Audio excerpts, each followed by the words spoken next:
Salut à tous, la vidéo d'aujourd'hui va spoiler jusqu'au tome 59. Donc si vous n'êtes pas à jour, la vidéo s'arrête ici, désolé. Aujourd'hui nous allons parler de Uki, mais surtout de son impact envers l'histoire, les pays et les personnages. Je pense que tout comme moi, vous devez vous dire que Uki est parti trop tôt de l'histoire. Mais ici, on va essayer de comprendre pourquoi, au contraire, tout ceci est essentiel. On commence par poser des bases. Qui est Uki ?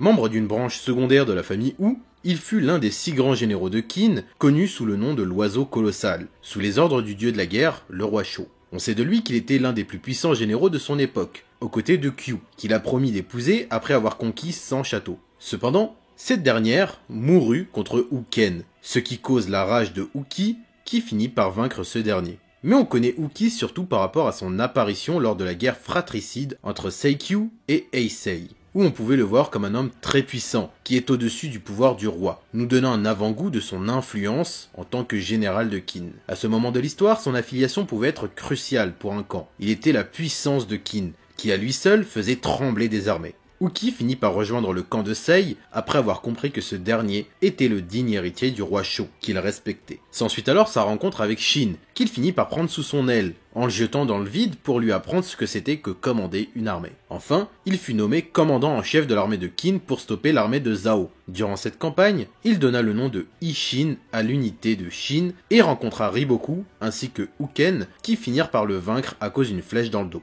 Il finit ses jours entouré de ses hommes, de Tu, Mubu, ainsi que Shin, à qui il donna son arme et ses dernières volontés. Uki fut une personne avec un développement assez important pour l'histoire de Kingdom, mais notre but, comme dit précédemment, c'est de comprendre en quoi sa mort était nécessaire pour le manga. Uki est un grand homme, et je suis prêt à parier que la plupart d'entre vous, qui regardez cette vidéo, le considèrent comme l'un des meilleurs personnages de Kingdom, si ce n'est le meilleur personnage. Et c'est normal, Uki est un personnage clé. Quand on regarde bien, il était au centre de toutes les intrigues de Kingdom. Il était l'incarnation de la haine des autres pays envers Qin, le symbole de la puissance de Qin, mais surtout, un témoin des deux époques, celle des légendes et du roi Shou, et celle de Heisei et de l'unification. Et par conséquent, sa mort a marqué le début de la fin d'une époque. Si vous regardez bien, Hara ne fait pas les choses au hasard. Les légendes commencent à disparaître à partir de la mort de Uki. Chronologiquement, nous avons Uki pendant la campagne de Bayou, ensuite Renpa finit par regretter la perte de ses anciens ennemis et renonce à continuer le combat à Sanyu, suivi de la mort de Gekishin, puis Chutu et Dukyu pendant la coalition, pour finir avec Mugu, mourant de vieillesse en rêvant des 6 généraux de Qin. Et quand on regarde bien, chaque légende est liée à un nouveau talent. Uki qui redonne le flambeau à Tu, Mubu et Shin, Renpa qui le donne à Riboku et Shin, Gekishin qui laisse place à Ordo, Chutu qui demande à Kanki de devenir le meilleur général de Qin, Dukyu qui transmet sa volonté à Shin, et enfin Mugu qui passe le relais au trio et à Mubu. Sans oublier les paroles du roi Shou transmises à Heisei grâce à Uki. Hara a voulu nous montrer la nouvelle génération évoluer grâce à l'ancienne, comme une sorte de tremplin, voire même de modèle. Sans oublier que les anciennes générations devaient laisser la place aux nouveaux talents. Shin et Heisei n'auraient pas pu évoluer si Uki et Dukyu étaient encore en vie. Ils sont obligés d'évoluer car ils ne peuvent plus se reposer sur la force d'autres personnes. C'est à leur tour de créer leur propre force. La mort d'Uki a déstabilisé la puissance de Qin, ce qui a forcément poussé les autres pays à en profiter, mais surtout Ryofui qui lui a vu en ce climat instable et l'inexpérience de Sei une opportunité à ne pas rater. Ce qui permit à Heisei d'évoluer et donc de devenir un meilleur roi. En ce qui concerne Shin, Uki a été le point de départ de son évolution. Il fut le premier à avoir reconnu son unité en lui donnant le nom de Ishin et en lui confiant des missions très importantes. Mais aussi, Uki donna à Shin une légitimité.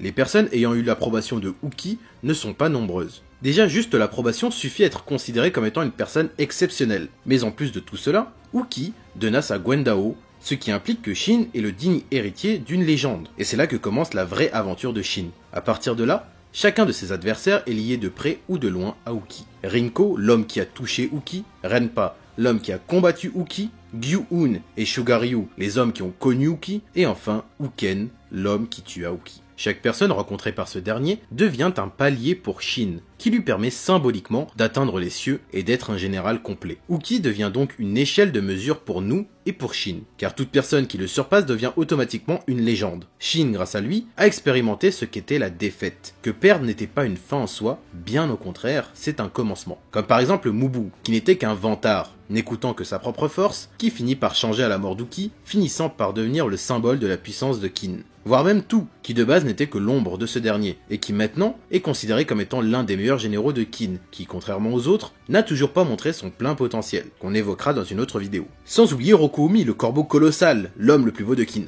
Uki a vraiment été un tremplin pour la grande partie des généraux de Kin. En ayant comme modèle un des 6 grands généraux, on ne peut que se donner à fond pour protéger son pays, ce qui explique pourquoi les personnes citées précédemment sont à l'heure actuelle considérées comme étant les généraux les plus fiables de Kin. Et oui, les généraux choisis par Uki ne sont pas là par hasard. Ils sont ceux ayant le plus de chances de défendre Kin, jusqu'au bout, contrairement à Kanki voire Usen, qui sont à l'heure actuelle trop instables. On peut ajouter une autre chose. Uki, d'un côté, a permis à Kin d'évoluer, mais il a aussi permis aux autres pays d'évoluer, et notamment Zhao. Vaincre le symbole du passé allait forcément devenir un argument de négociation pour les pays. Et c'est ce que Zhao a fait. En tuant un grand général comme Uki, Riboku finit par devenir un tueur de légende, avec Uken, donnant à Zhao un avantage considérable en ce qui concerne la puissance militaire. Grâce à lui, Kin a perdu son image de nation invincible et permet à Zhao de compenser la perte de Renpa pour détruire le statu quo imposé par Kin et donner envie aux autres pays de stopper l'unification. On perd le manichéisme à ce moment-là. Nous ne sommes plus du côté du bien pour combattre le mal. Au contraire, on prend conscience que Kingdom est une œuvre où chaque pays a une notion du bien. Kin pense que le bien c'est l'unification, Zhao pense que l'unification amènerait plutôt la fin des cultures et la discorde, et les autres pays ont peur de disparaître. La mort d'un seul homme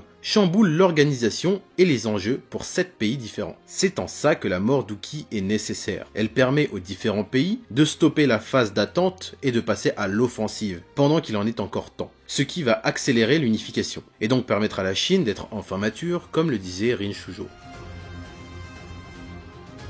La mort d'un personnage principal est toujours synonyme de changement dans une histoire, et Kingdom n'y déroge pas. Uki, le symbole de Kin, part et laisse derrière lui les bourgeons de l'unification, à savoir Shin et Heisei. Mais pas que. Il nous apprend aussi à nous, lecteurs, ce qu'est la peur. L'incertitude en ce qui concerne la survie des héros de l'histoire. À ce moment, Kingdom nous montre que nous ne sommes plus dans une histoire où les héros invincibles gagnent toujours pour la justice, au contraire. Nos héros sont des hommes comme les autres, et sont donc mortels. Mais contrairement aux hommes, la volonté est immortelle.